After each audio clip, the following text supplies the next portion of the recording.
When we come to places such as this, it's customary for us to ask permission, but it's also acknowledging the sacredness around us, sacredness above us in the sun, in the moon, in the stars, the sacredness of the earth we stand on. So from Wakea to Papahanamoku is acknowledging all that Keakua, the Creator, bestowed upon us.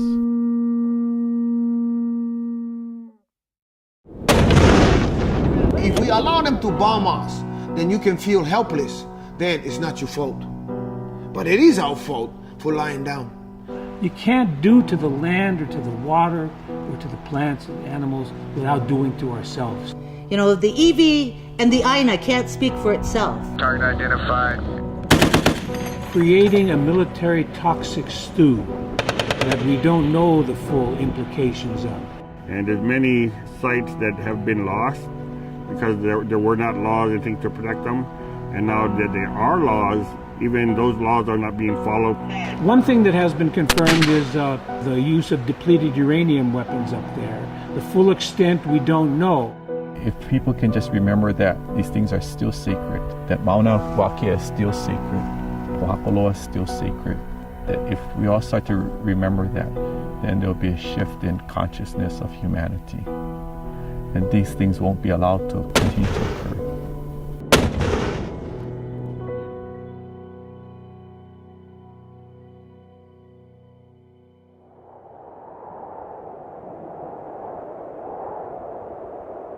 Since the beginning, Hawaiians have existed as part of the living universe. For generations, families lived in harmony with nature. This harmony is being destroyed on what some would consider the most sacred place on the island. Pohakuloa lies in the center of Hawaii, embraced on one side by Mauna Loa, on the other by Mauna Kea.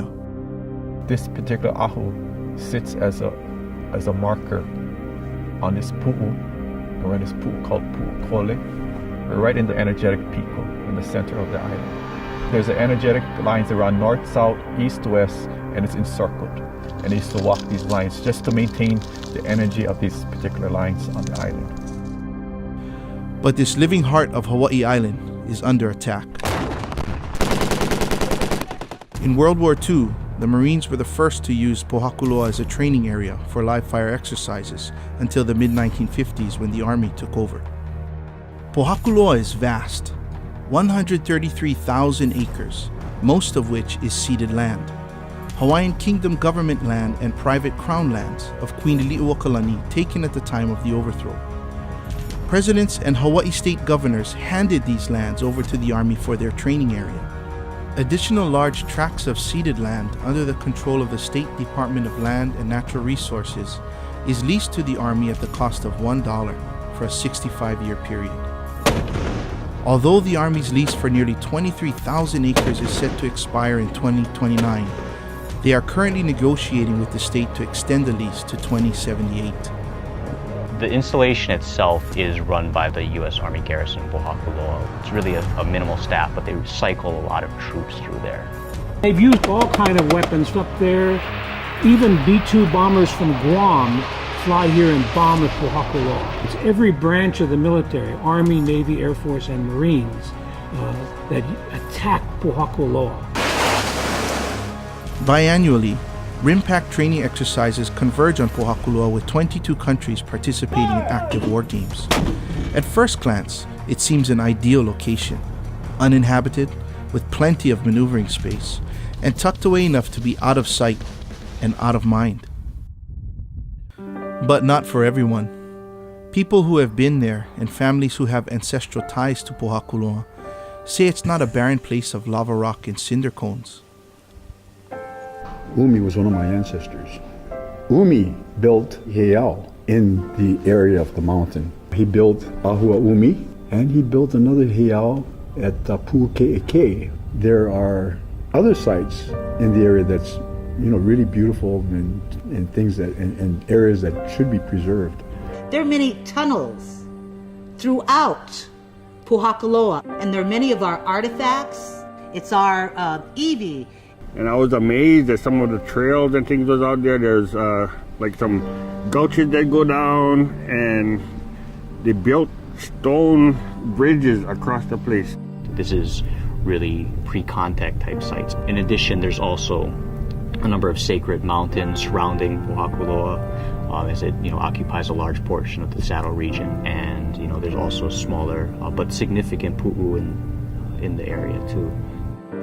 There has never been a full archaeological survey of these sites, and that, they say, is unacceptable. I've talked to cultural monitors that have driven through Pohakuloa and could see artifacts sticking out of the caves. That kind of desecration, is sacrilegious.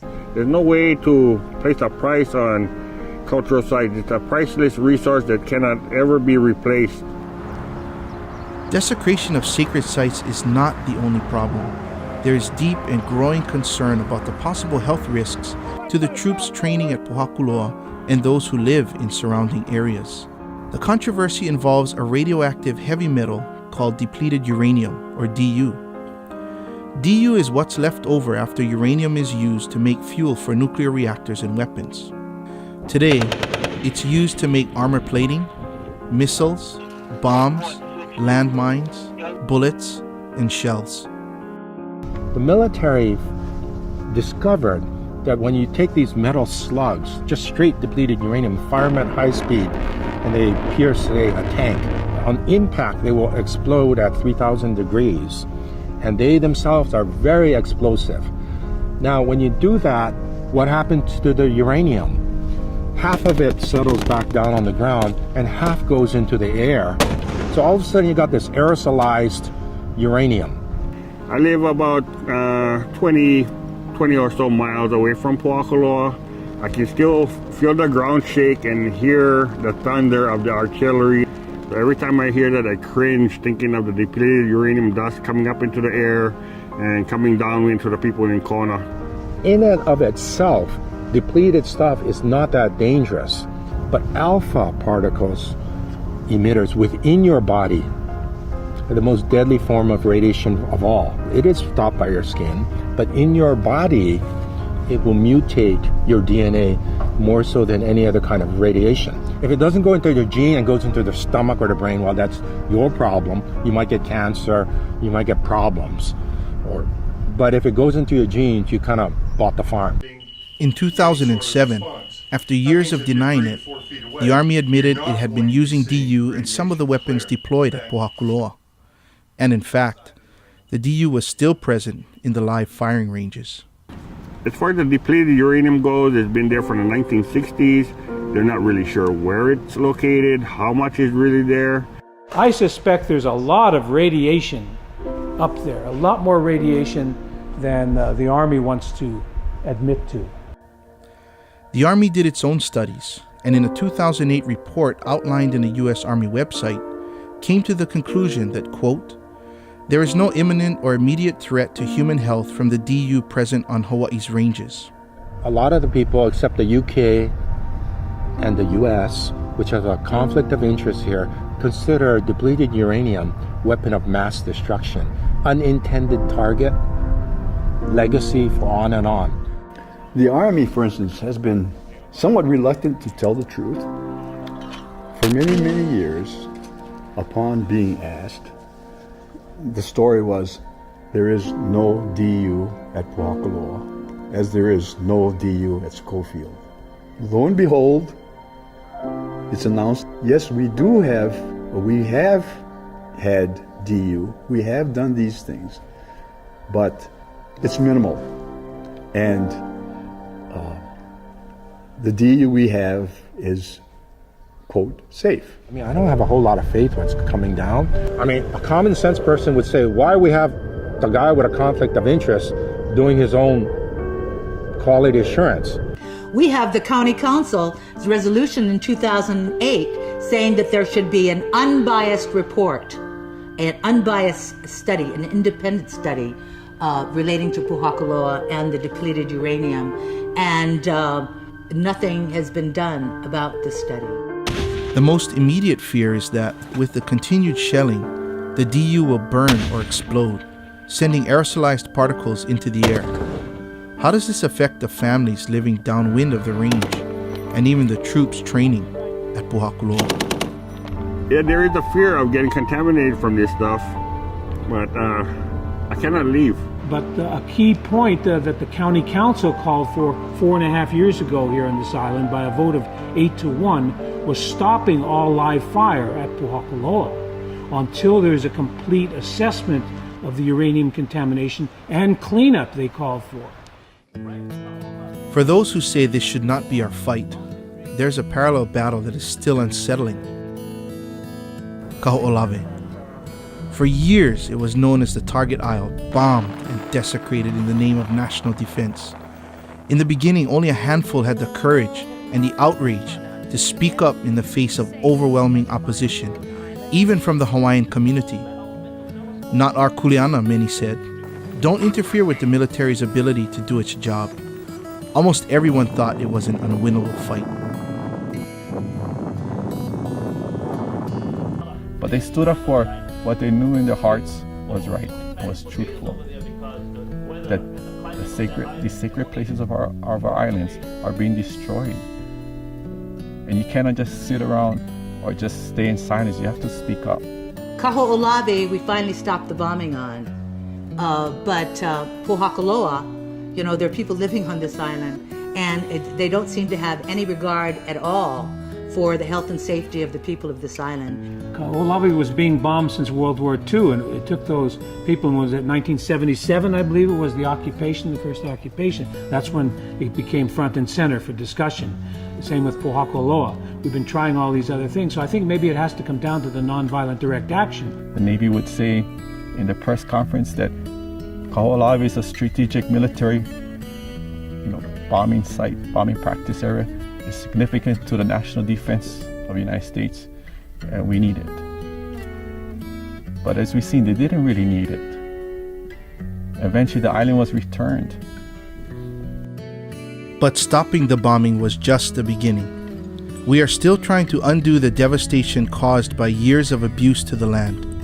Even today, after the federal government has poured millions of dollars into efforts to clear the ordnance, only a tiny portion of the island is safe. Once that bombing stopped in Kaho'olawe, Pohakuloa really is the central training area here. At 133,000 acres, Kaho'olawe was 28,000. There is 28,000 acres, but this is nearly 5 times the size of Kaho'olawe. It's up to us to ask the questions for all who live in Hawaii. What are we doing to our land, our air, and our groundwater? If no one answers, there could be consequences for generations to come. If we don't push for action, who is held accountable for the health of our families, our children, and for the troops who put themselves in harm's way? If we are silent, who speaks for our culture and the preservation of our beliefs? Remember the lessons of Kaho'olawe. If not for the voices of a brave few, where would we be today? The worst thing we can do is nothing. The biggest obstacles to an acceptable outcome are apathy and inaction. You can say you don't know, but this is what they're supposed to do, make you know. And if you know, do you care now that you know? And if you don't care, how come? What happened to your cultural dignity? You're supposed to be mad.